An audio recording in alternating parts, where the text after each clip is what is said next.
Ako si Florante, isang prinsipeng imahe. Sa lugar ng Albania, ako isang mandirigma. Si Laura, aking mahal at gusto. Ngunit kami ay nahadlangan ni Conde Adolfo. Subalit ang pag-ibig namin ay hindi mahihiwalay dahil ito ay namamalagi sa pusong hindi mawawalay. Ako ay anak ni na Prinsesa Floresca at Duke Berceo ng Albania. Ako ay pinalaki ng marangal at ito para sa akin isang dangal. Mayroon akong matalik na kaibigan at Minandro ang kanyang pangalan. Siya ay isang kaibigan mula sa pagkabata hanggang sa aming pagtanda.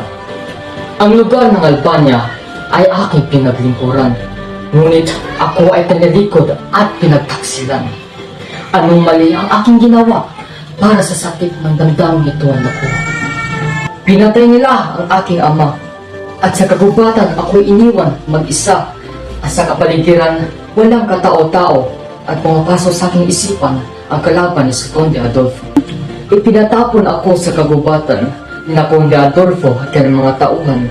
Nakita sila ng malaking puno at tinali ako doon. Pagkatapos, mayroong dumating ng mga leon. Muntik na nila akong inatake sapagkat mayroong dumating na lalaki. Ang lalaking ito ay si Aladdin. Salamat sa kanya, ako ay ligtas na rin. Hindi nagtagumpay ang balak ni Adolfo na ang papatayin ako. Pumalit ako kay Laura at si Aladdin naman kay Florida. Sa aming pagtatagumpay ni Laura, kami ay naghari sa Albania at sina Aladdin at Florida ay naghari sa Persia.